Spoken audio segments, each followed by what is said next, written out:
Midsummer Murder. It's a lovely house. It's very quiet. We were asleep in the house at the time. The true cost of crash for cash. She was a lovely daughter, but she's gone now. The exclusive inside story of a female serial killer. She said, I wouldn't hurt you. I wouldn't kill you. And the prolific burglar targeting the rich and famous. That freedom has been taken away. Catching the criminals, protecting the public. This is Crimewatch.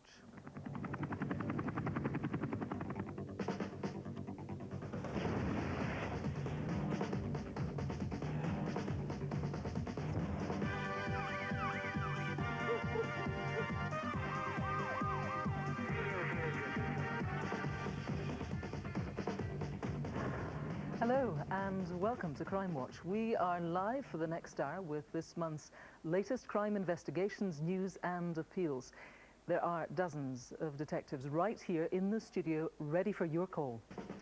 Yes, and they urgently need your help to find a killer at large in Glasgow, responsible for the murder of Jean Campbell as she walked her dog just yards from her home. And I'll have my latest collection of faces, people wanted for bank robbery, drug dealing and stealing flash cars. And some incredible CCTV, including this numpty who tried to rob a bank wearing a high-vis vest. But we begin with what's become known as the true-life Midsummer Murder. For artist Valerie Graves and her family, it was meant to be the ideal Christmas break, house-sitting for friends in Bosham on the south coast of England.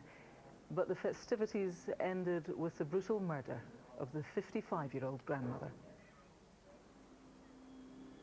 We always did Christmas as a family. It's also Mum's birthday, so double celebration sort of thing. We just couldn't comprehend how it could happen. We were asleep in the house at the time.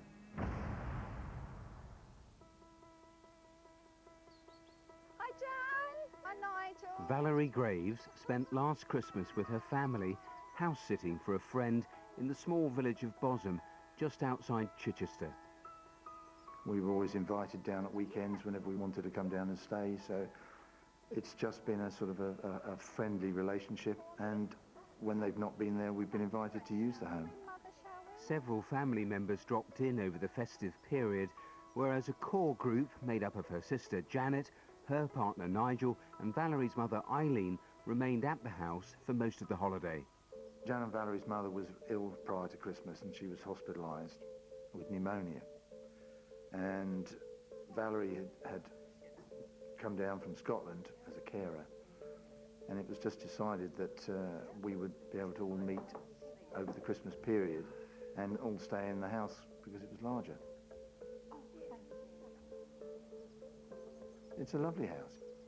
It overlooks Chichester Harbour.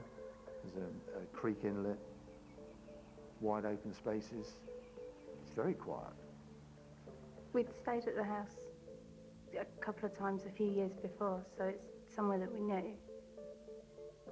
Christmas Day was a time for a double celebration. It was also Valerie's birthday. We always did Christmas as a family. Birthday celebrations in the morning and Christmas in the afternoon. She likes having the grandkids around for Christmas. I know we were really important to Mum, and that she was proud of us and that she spoke really highly of both of us. She was a big kid at heart, so she loved playing with the grandkids and messing around and being silly. She spent the whole day playing with Evie, my daughter, running around the house, playing all sorts of games, playing with all different toys. So they had a lovely day.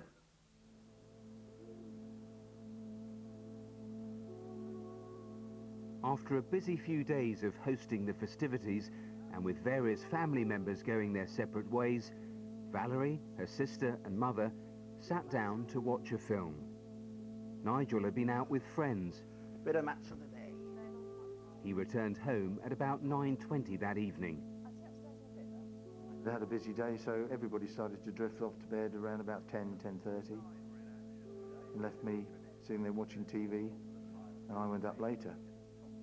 I was usually last to bed, before going to bed, I'd make sure all the doors were locked and all the lights were out. And obviously made my way upstairs to bed.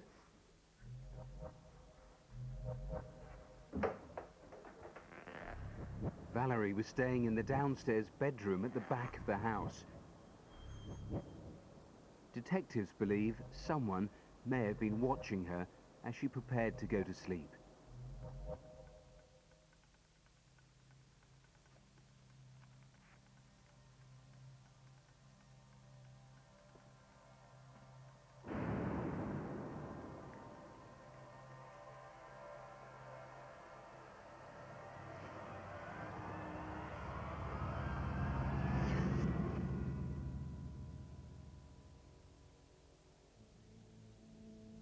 Valerie was bludgeoned with a hammer. A single strike would have been enough to kill her, but the attacker continued, landing dozens of blows to her face. Despite the ferocity of the murder, it went unnoticed by the others sleeping in the house.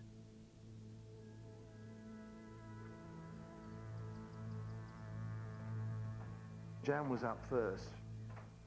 The bedroom door was open, not wide open, but slightly more open than ajar.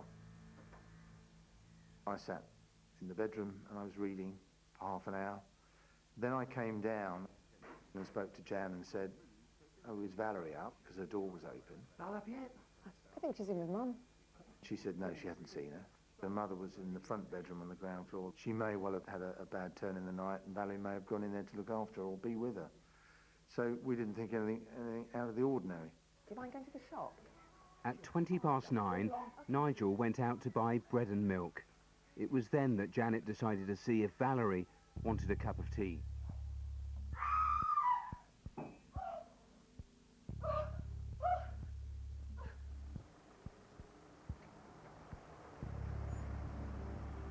As I pulled into the house, the paramedic car with its lights flashing parked in the drive.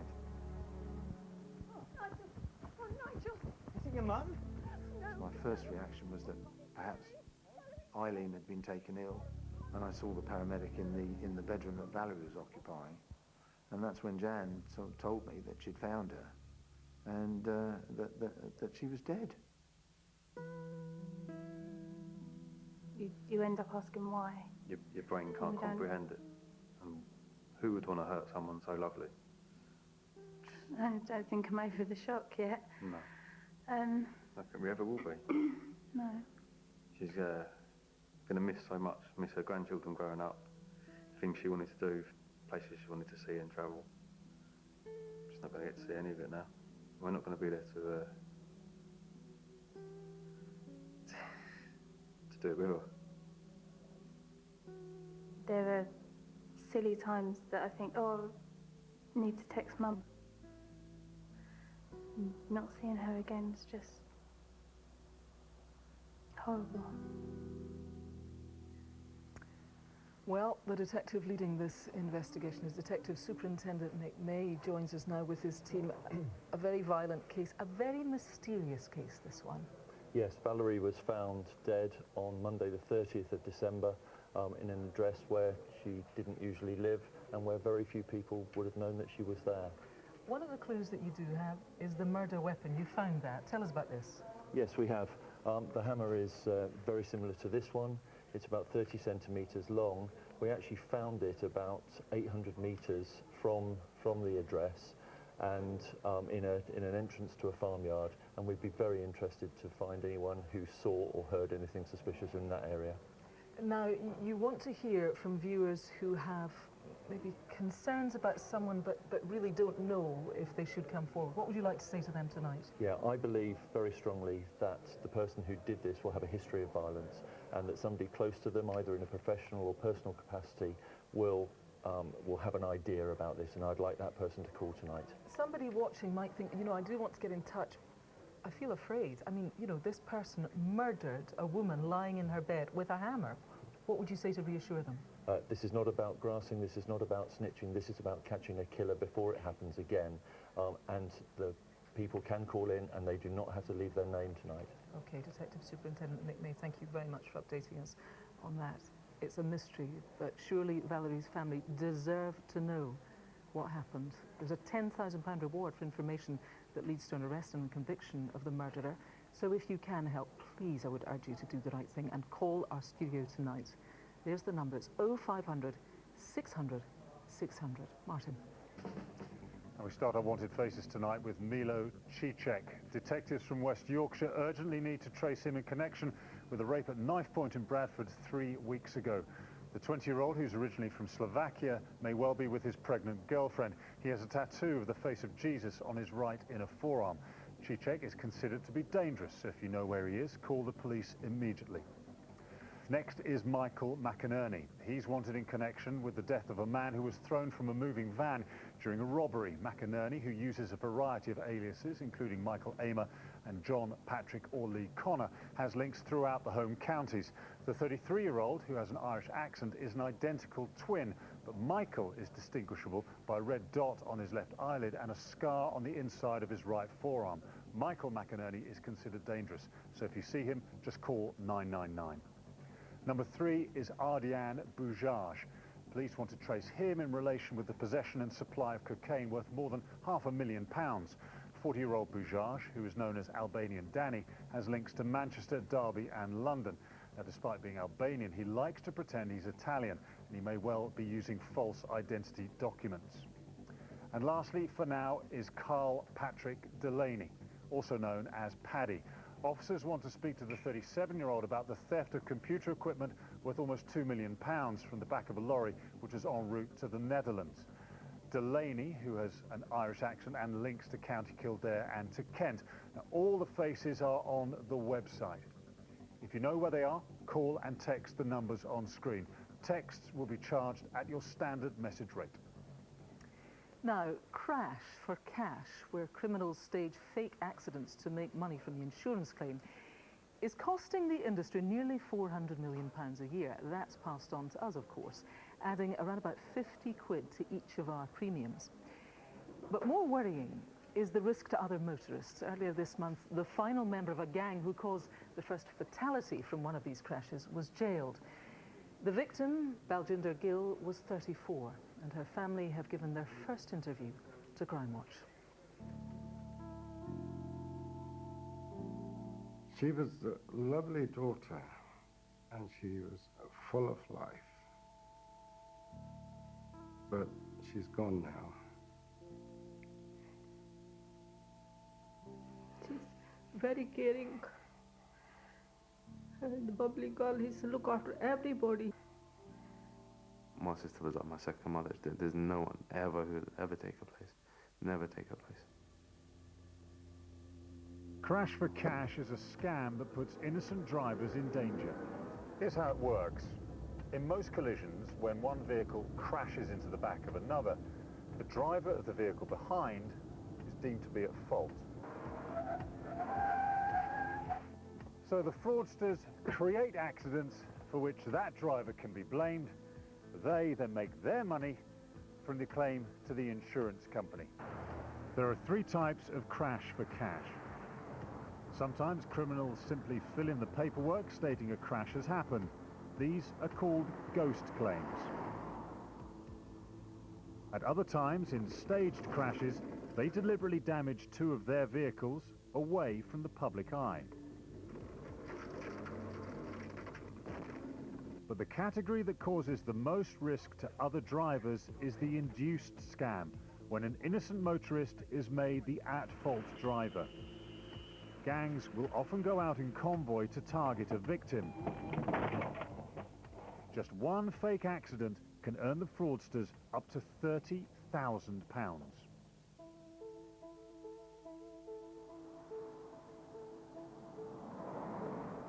Here at Silverstone, the insurance industry's research teams are demonstrating automatic braking systems, which they believe could reduce collisions.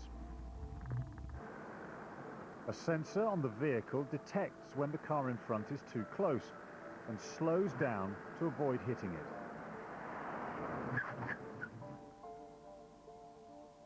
But until such time as it's technically impossible to stage a crash, It's up to detectives to investigate the criminals behind the scam. The scale of the problem is vast. We're talking about organised criminal gangs who are going out onto the roads and deliberately causing collisions. I would imagine the rewards for them are significant. For the people who are involved in this, yes, the rewards are significant. We're talking about tens of thousands per crash, which obviously equates to millions of pounds for one organised gang. We know from our experience of dealing with these gangs that that money is also used in drugs, people trafficking, firearms, and sometimes terrorism. Police typically make several arrests during the course of a single investigation. They often receive leads from the Insurance Fraud Bureau, set up by the industry to spot bogus claims. We have information about all claims and policies across all motor insurance. We then collect that data together and we analyse that to find the trends and patterns that the fraudsters are trying to hide from us. They estimate 1 in 7 personal injury claims are linked to suspected crash-for-cash scams. But the human cost of the crime was shown when Baljinder Gill became the first person to die as a result of crash-for-cash. A gang targeting motorists on the A40 outside London caused a chain of collisions in which the 34-year-old was involved. Baljinder's car was left disabled in the third lane of this road when a Renault traffic van came down the road in lane 3 and crashed into her car. Baljinder was killed instantly. Baljinder has gone. To me, there is no life for me without her. Because when person is gone, he'll never come back. It's only memories with us. This isn't really happening. It didn't really hit home for a long time. For a long time, I just refused to accept that it happened. I miss her a lot. Earlier this month, Irenia Staniak became the last of the gang to be convicted of causing Baljinder's death by dangerous driving and conspiracy to commit fraud. He was jailed for 9 years. The other members of the gang were previously sentenced to a total of 38 years for their part in the scam. As a police service, it's really important for us to make sure that we leave no stone unturned in trying to investigate such serious matters as these. We will investigate it, we will find you, and we will bring you to justice. My wife, my youngest son, they're looking at me, they're asking the answers. Where did we go wrong? What did we do to deserve this? And I don't have no answers for it.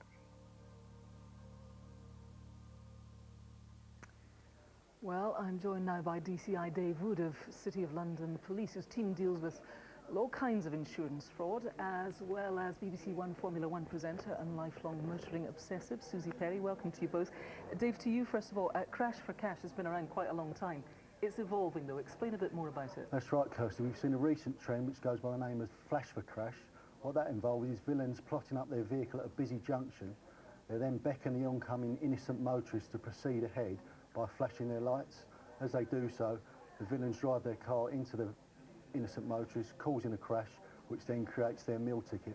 It's horrendous, isn't it? We saw the devastation that's been caused to Baljinder's family by her death. Your family was involved, quite recently in something that you suspect was of this type. Yeah, well, a couple of years ago, it was a classic, really. 3 cars on a slipway. It was my father, him being the third car. The first car acted quite erratically. The second car slammed on the brakes. My dad went straight into the back of that second car, wrote his car off, and then realised when he got home he had no car, was in complete shock, and thought that he'd probably been scammed as well.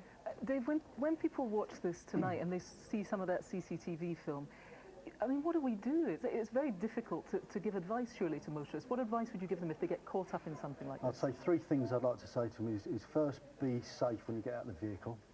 Secondly, be alert, so record any details that you can at the time, such as the location, the time, any damage to either vehicle, the number of occupants in the other vehicle. That's quite important. Right. And if they're confident enough, take photographs of the damage and also the driver of the other vehicle.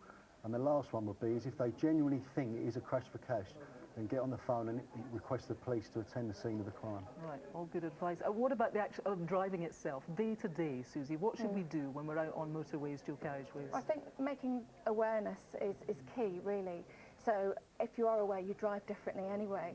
So if you see a car that is behaving erratically, stay well away from it. And also think about the stopping distance. Make sure there's enough space between you and the car in front so that you can brake safely if Better something chance, happens. yeah, of getting out of trouble. You love cars, you also love gadgets. What's this we've got here and why might it be useful? Well, of all the technologies that are being trialled at the moment, I think these dash cams here are the little heroes because they film everything that's happening through your windscreen. They're simple to use. And that's the evidence right there for you on a memory card. So it's much better than word of mouth or drawing a picture. The evidence is on the stick. Great advice. Thanks to you as well, Dave. Thanks, Susie. Let's now go over to Martin. Time for some crimes caught on camera now, starting with an extremely violent attack at a hotel in South London earlier this year. A man in a dark jacket walks up to the locked doors of the hotel during the early hours of a Sunday morning in March. Two men who are part of a gang who'd been harassing him in the street follow him into the foyer, accompanied by a tiny brown puppy. A security guard opens the door as a third man carrying a skateboard arrives. The man in the dark jacket fronts up to one of the gang who was threatening to stab him and lashes out in desperation. And then it all kicks off, with the men moving into the reception area. One of the gang hits the man in the dark jacket with the skateboard. And then they set about the victim in earnest, punching and kicking him and stamping on his head. One of them repeatedly hits him with the skateboard while another kicks him in the face. With the victim now unconscious, they leave. But they aren't finished. Just minutes later, they and the dog are back, and the violence erupts once more as the man in the jacket with the red sleeves sets about the victim with the skateboard, hitting him over and over again. Finally, the three of them walk off. These thugs injured the victim so badly his brain swelled up and he is still recovering from his injuries. Tell us who they are tonight.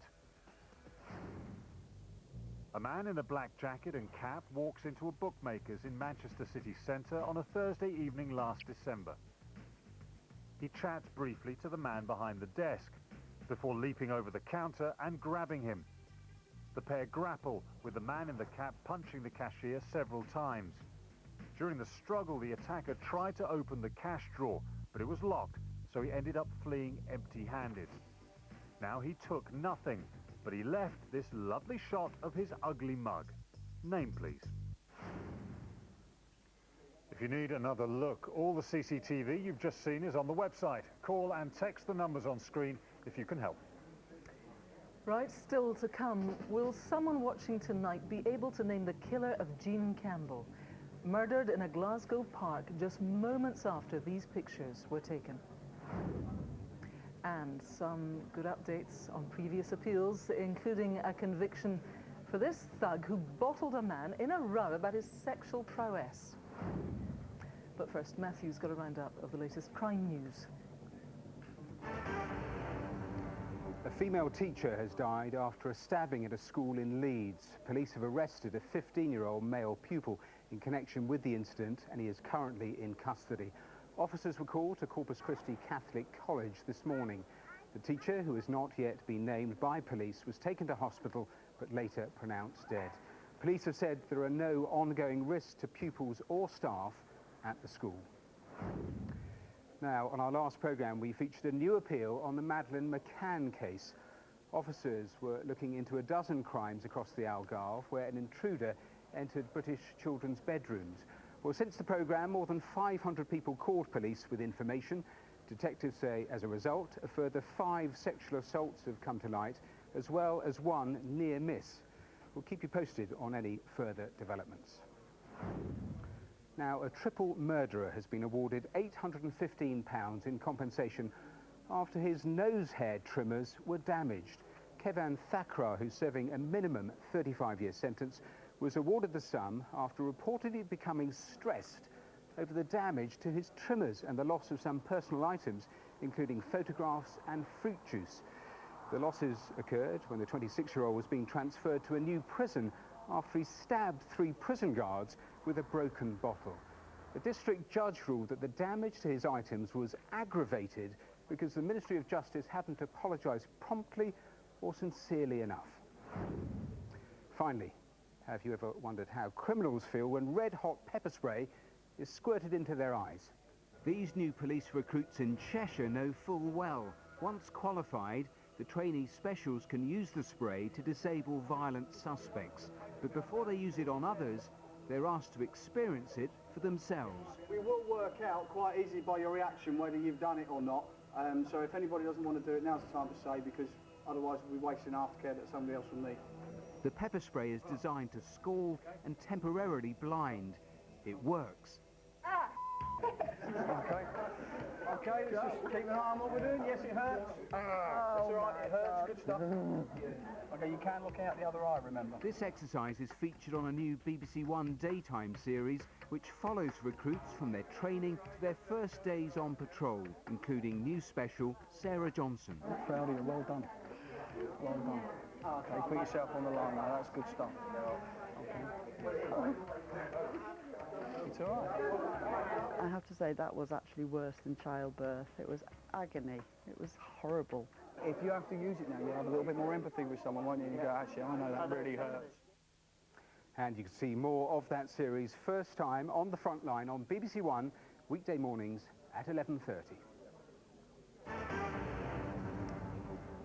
Every case we feature has questions which need answering.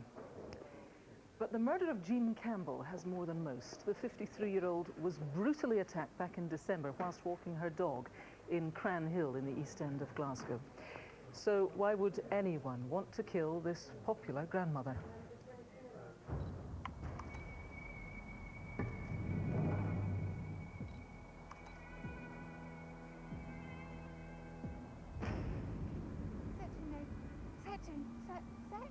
Jean Campbell had lived on the Cranhill estate in the East End of Glasgow for more than 30 years.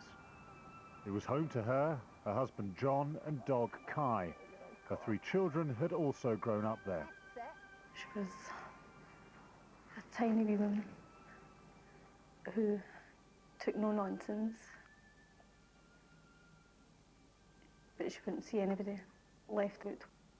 She would do anything for anybody. So she would. Jean had lived through challenges.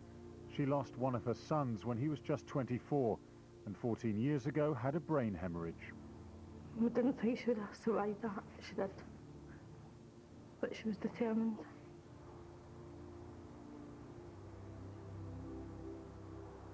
On Friday, the 13th of December last year, Jean spent the day on the estate. At about 3:30 p.m, she popped to the local shops. CCTV shows her buying a newspaper, some drinks, as well as food for her dog.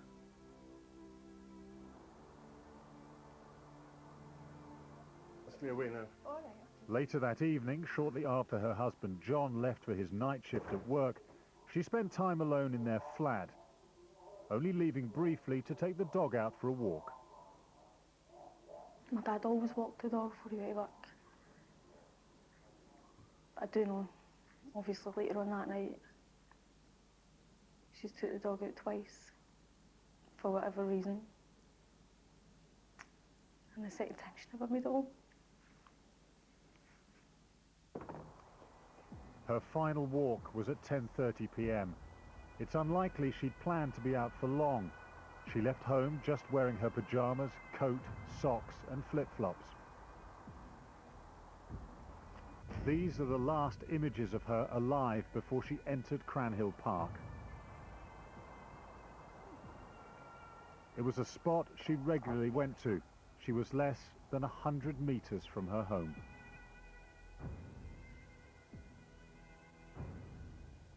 Kai! Kai, where are you, boy? Come here, Kai!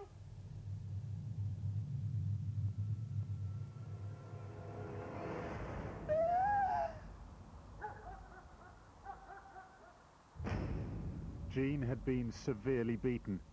Police can't be sure, but she may have been alive for several hours before she died from her injuries.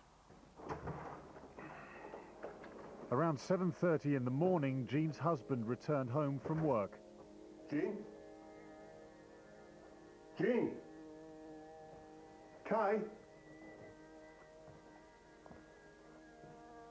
Realising that she wasn't there, he assumed she'd taken the dog out and went to find her. Oh, Jeannie. Oh, Jean.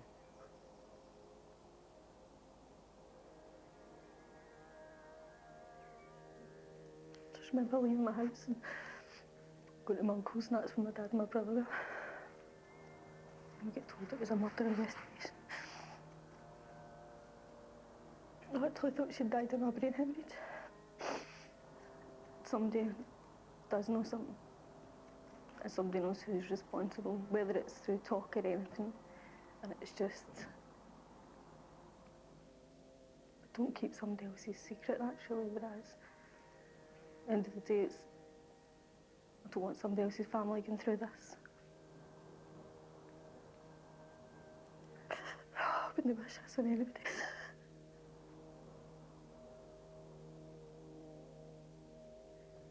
Heartbreakingly sad. Well, Detective Chief Inspector Colin Carey from Police Scotland is leading this investigation. Understandably, you know, the family are torn to pieces by this. They need some answers tonight. Absolutely. You can see the terrible effect that it's had on Leanne and their family. Jean was a loving wife, mother and grandmother, and to lose her in these horrendous circumstances is absolutely devastating. I would ask that if anybody is withholding any information or protecting any individual, they look to their conscience tonight and phone in with the name of that person. Let's look at the evidence you have. Let's look at this CCTV. Just take us through this again, would you, Colin? Jean's last sighting was captured on CCTV. She's seen walking from her home address along Belrock Street with the dog towards the entrance to Cranhill Park. Now, that's about 10:30 on the night of the 13th of December last year. She's wearing pyjama bottoms at a quarter-length black padded jacket with the hood up and flip-flops. She would tend to suggest that she wasn't out for any great length of time with the dog. Yeah. Normally she's not out for any longer than 20 minutes, and on this occasion that would be the case. Now, we reckon that somebody knows something within the area. Now, if anybody's appeared at anybody's door that night, maybe a bit dishevelled, it looks out of place, please come forward. Yeah, just briefly on that, I mean, you think the key to this lies within Cranhill itself, do you? Yes, the response from the community has been good. However, we still need their help. Jean was well known in the local area. She lived the majority of her adult life in Cranhill. Now, and we believe the answer lies within the local community, and if anybody has any concerns regarding any individual, someone who may be acting differently or out of character, please come forward tonight. Okay, for now, Colin, thanks very much. I mean, you heard what Colin said. The answer to this surely lies with someone's conscience, and now is the time to come forward. I would urge you to do that. Do the right thing. 0500 600 600. Calls are free from most landlines. Some networks and mobile operators are going to charge.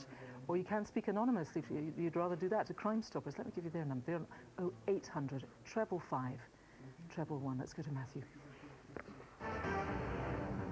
News on some other appeals now. Detectives in Essex are investigating the murder of 33-year-old father of 5, James Atfield, which happened in Colchester at the end of last month. Jim, as he was known, died after being found seriously injured in Castle Park in the city at around 5:45 a.m. on Saturday, March the 29th. He'd been stabbed 102 times. Jim was last seen at the River Lodge pub in the Middleborough area of Colchester the previous evening. He left at 10:09 p.m. and unusually he left most of his pint behind. Now, around an hour and 20 minutes later, a man who may have been Jim was seen sitting on the ground near to the lake in Castle Park. A couple was sitting on a bench nearby. Now, if that was you, police would like to speak to you. They're also keen to speak to these two people, a man and a woman, who may have been the couple on the bench, and this woman, who were all captured on CCTV walking through Lower Castle Park during the early hours of Saturday, March the 29th, as they may have vital information. So, if that is you, or you know who they are, please call the incident room on 01245 282 103. Officers investigating a case from 2001 have tonight released CCTV of a man they think could help solve the mystery of what happened to 47-year-old Raymond Scott. Ray, a father of 4, went missing on the 16th of November 2001 after spending the day helping his brother with building work. Well, despite repeated appeals, Ray's not been heard from since. His brother James is convinced that Ray has been killed. I know he's dead because I know my brother, and he'd have been in touch. While they're hanging on to that information, there's 4 children and a wife and brothers and sisters that suffer every single day. If you know where that body is, because there is a body out there, tell us where it is. You know, let us close, let's give his children closure. Well, what you're about to see now is the newly enhanced CCTV. It's from April 2002, and it shows a man police believe was making a phone call to Ray's brother from a payphone on the platform of South Harrow train station. Officers think that this phone call is related to Ray's disappearance, and they're now urging that man to come forward. The male in question arrives at the station about 8:36 on that Sunday morning. He then spends some minutes on the platform, and he goes to the telephone box at 8:43 and makes a phone call to Ray's brother.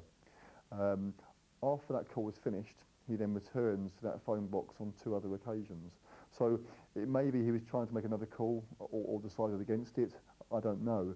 But in essence, that footage is quite important to us. It shows someone there making a phone call to Ray's brother at that time, and we want to know what was that call about. So if that is you in the CCTV, or you know who it is, then please do get in touch. There is a £20,000 reward for information that leads to a conviction. Right, still to come, an exclusive insight into the crimes of serial killer Joanna Dennehy. She is obsessed by the ability one human has to actually snuff out the life of another. And the hunt for the prolific burglar stealing from the rich and famous. That freedom has been taken away, and I would do anything to protect my family, but I'm a skinny little woman. There's not a lot I can do. But first, Martin's got some more wanted faces. We start this time with 24-year-old Luke Jones. Detectives want to trace him after a security guard was robbed while delivering cash to a bank in Prestwich in April last year. The guard suffered a broken jaw and £25,000 was stolen. Jones, who has links to Salford, Manchester and Edinburgh, is considered dangerous. So if you know where he is, call the police immediately. 6 and 7 are Daniel Williamson and Jermaine Green. Police want to trace the pair in connection with a series of residential burglaries in London and Surrey, during which prestige cars and gold jewellery worth hundreds of thousands of pounds have been stolen. 34-year-old Williams on the left here has this rather fetching tattoo on his neck and is known by the street name Twin, whereas Green on the right, who's also 34, is known as Dog. Both men have links across South London and should not be approached. Just call 999 if you see them. And finally tonight is Damien Duvaldor. Police need to speak to him in connection with the possession and distribution of indecent images of children. 44-year-old Duvaldor, who has previously used the name Johan Schmidt, has a South African accent and connections to Humberside and Ashford in Kent. So call and text on the usual numbers if you recognise any of tonight's faces. They're all online. A serial killer, psychopath and pathological liar. Joanna Dennehy described herself as a monster with a Moorish taste for blood. When earlier this year Dennehy was given a whole life sentence, she joined the ranks of Rosemary West and Myra Hindley as one of Britain's most infamous female murderers. Matthew's story of how she was caught contains some strong language.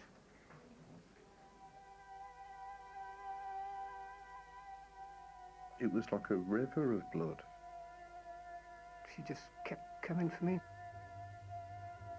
The most dangerous of people, you can't predict what they're going to do. The story of Joanna Dennehy, the serial killer, is a dark and deeply disturbing one. It begins with a missing man and ends with 3 dead, their bodies dumped in ditches, and 2 others fighting for their lives. But how did this mother of 2 become a cold-blooded killer who murdered men for fun? Dennehy grew up in Hertfordshire with her parents and younger sister. Her childhood seems to have been comfortable and ordinary. But in a twisted fantasy, She claimed she'd been abused as a child and even that she'd killed her father. She is obsessed, fascinated by the ability one human has to actually snuff out the life of another. But she wouldn't be satisfied with just the fantasy of murder.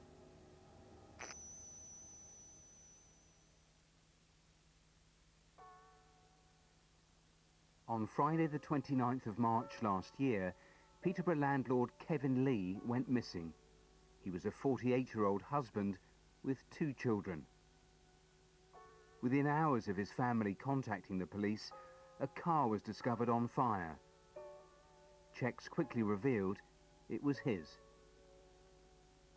His car, found as it was ablaze, he not with it, was a particular interest to me, that there was obviously something underlying that that was stopping him from being in contact with his family. That raised the level of suspicion that I was dealing with more than a missing person inquiry.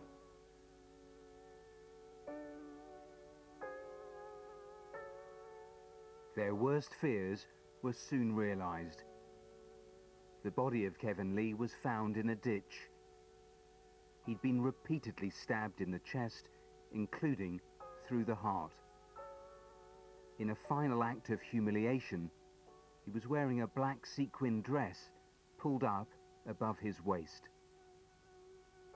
The missing person case was now a murder investigation. You're standing literally in the middle of a field. You realise you've got no CCTV, you've got no witnesses. It was evident to me that the answer would be around the people in Kevin's life, and Joanna Dennehy was one of them. There was a suspicion that Kevin was having more than a friendly relationship with Joanna. Dennehy lived in a shared house in Peterborough, owned by Kevin. She seemed to have a power and influence over some men. They would become obsessed and fascinated by her. Police decided to bring her in for questioning. It was very evident very quickly that she was making herself very, very hard to find. And she wasn't alone. Detectives linked her to longtime friend, 7'3" tall Gary Stretch. It was clear to me that Dennehy and Stretch were involved in Kevin's death. And it was at that point that I took the difficult decision to put both their photographs into the media. Dennehy and Stretch together were a particularly dangerous combination. The pair got a thrill from their status, bragging they were like Bonnie and Clyde. Take a picture of me. They took these pictures while on the run. Officers from forces across the UK were now looking for them, and the police were about to get a major breakthrough. A detective in Norfolk was reviewing a theft at a petrol station and gave me that critical missing link, the registration number of a green Vauxhall Astra. Well, that was the absolute golden nugget. The car was traced to Hereford, 140 miles away, an area Stretch had links with. But by now, Dennehy had formed a sick plan. I want my fun. This time, to murder at random. I felt a thump in the back of my shoulder. So just turned around, and there was this girl. She said, I want to hurt you. I want to fucking kill you. Kicked her. At least twice. Punched her. Made no effect. She just kept coming.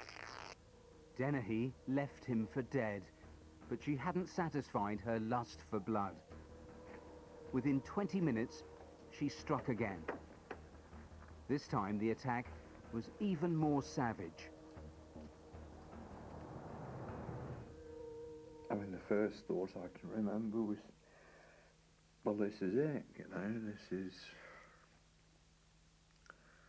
the day that I die. I mean, I just couldn't believe that I would survive, because there was just, it was like a river of blood.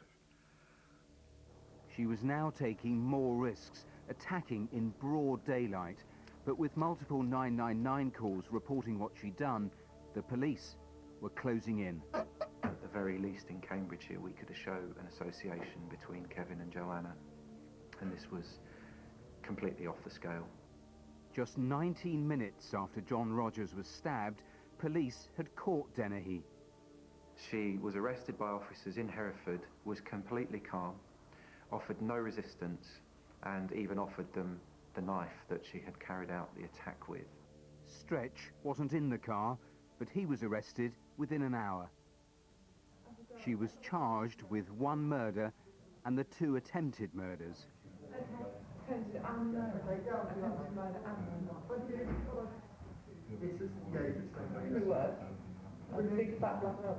She's facing an inevitable fate.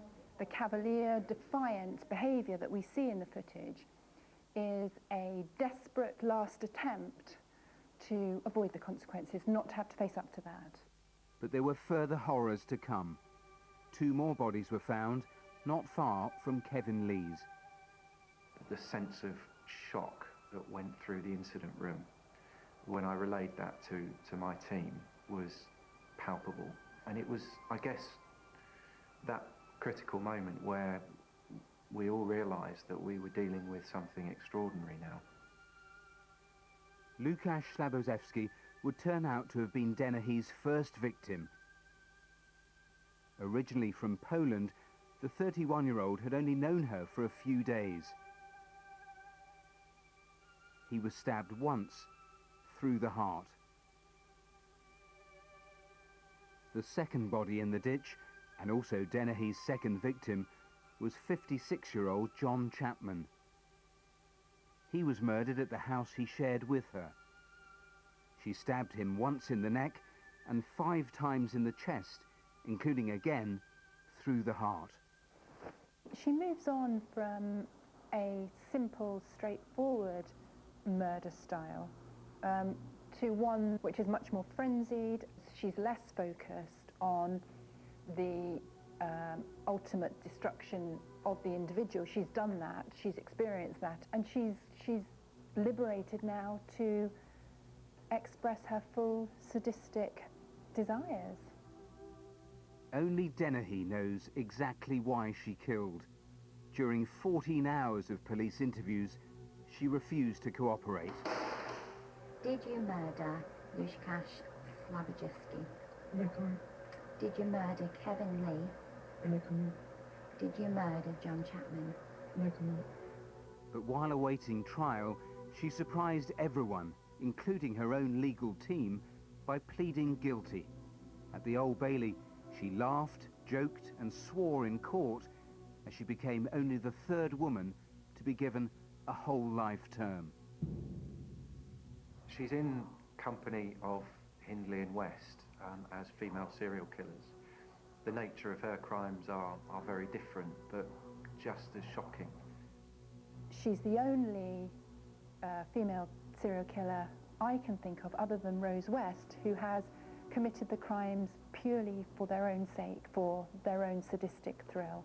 Actually, what you've got is probably the most dangerous of people.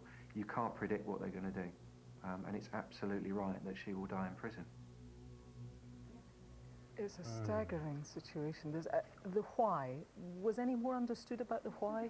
No, we don't, partly because of that late guilty plea. Her sister said it was all about Dennehy trying to control the trial situation. We know she had a pretty normal childhood, doting parents, doing well at school, but by 15 she was beginning to go off the rails. Drink, skunk cannabis, she left home, but nothing that fully explains that descent into chaos. I mean, by the end she certainly loved the notoriety. She's said to have danced around the television when she saw herself in news reports. I spoke to one criminologist who suggested perhaps once the spotlight faded, she'd offer up some sort of explanation, because rather like in the way of the Moors murderer, to keep the focus on here, Ian Brady, control is everything, and the why is the one thing they control. Just briefly, psychologists, the police, did they say she would have gone on killing? Oh, undoubtedly. They think the number of attacks would have increased. Also, the level of violence would have increased. Once she crossed that line, all she wanted to do was kill. There are only 2 positive. One, the police caught her so quickly.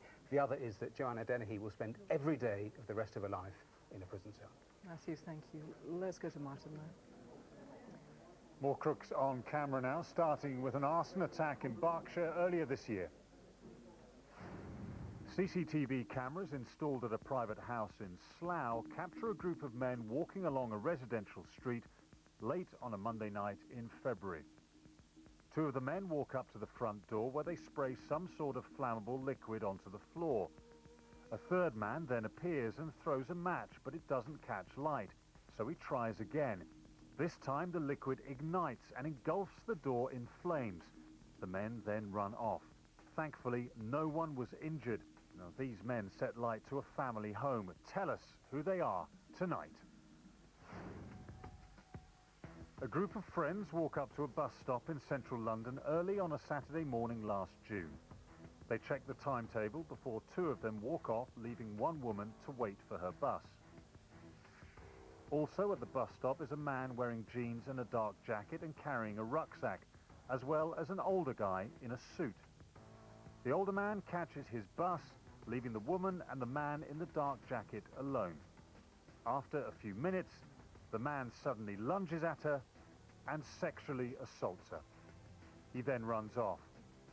Now, those images of the attacker weren't great, but these ones, which were captured by another camera, are. Who is he?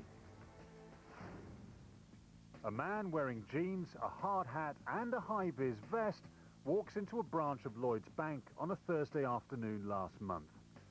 Having ensured he's as visible as possible, he's also forgotten a vital piece of his disguise. You're supposed to pull up your mask before you walk into the bank. He approaches the counter, where he finally pulls up his mask and pulls out what looks like a handgun, pointing it straight at the terrified female cashier. He demands she hand over money, but she refuses. He waves the gun around as the frightened employees try to escape to safety. Getting nothing, he leaves empty-handed, concealing the gun in his pocket as he does.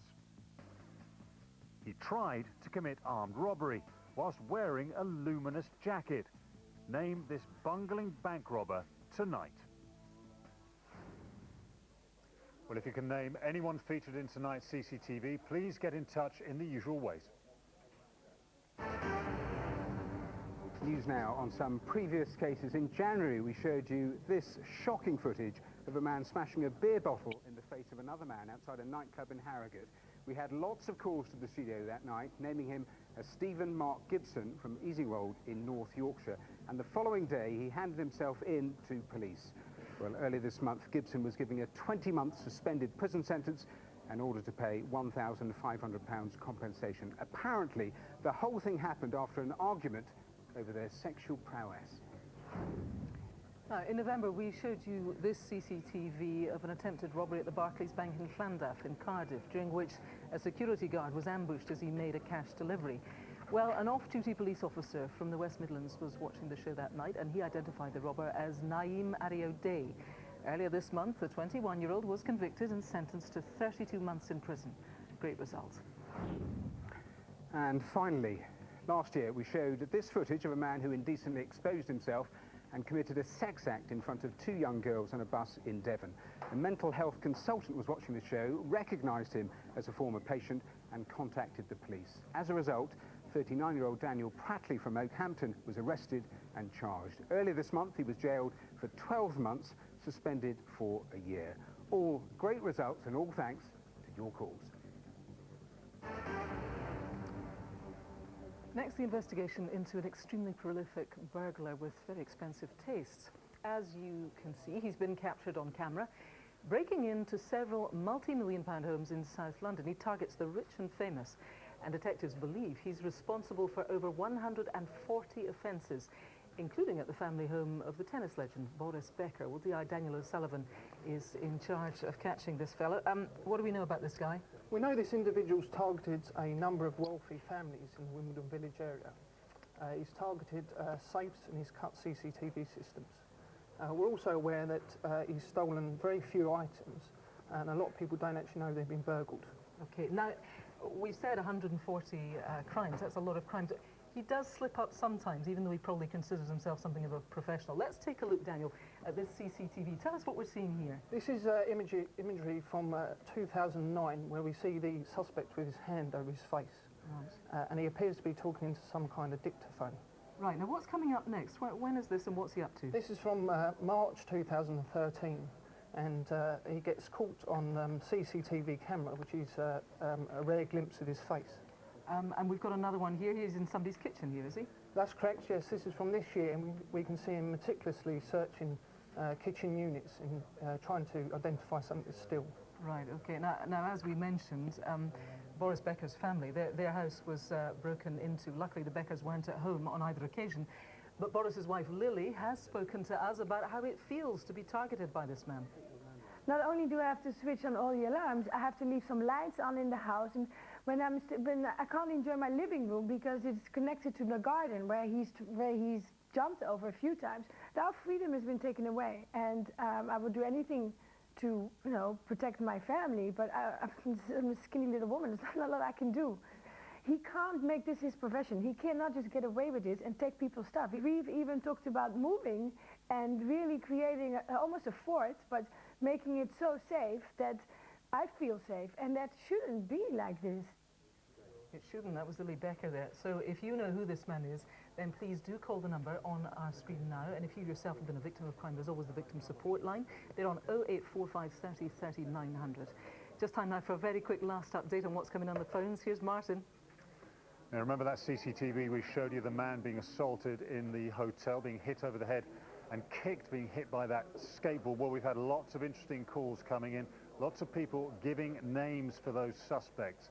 That is absolutely crucial. Detectives are following those calls as we speak. You can see that footage, of course, online. Please keep all those calls coming in. Kirsty.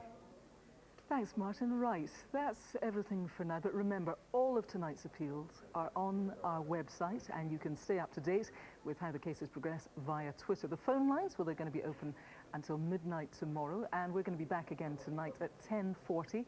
That's just after the news, with the latest on what we hope will have been a very promising night on the phones. Viewers in Northern Ireland are going to have to wait until 11:10. But for now, for me and everyone on the team, thanks for your calls. They make a difference. Bye-bye.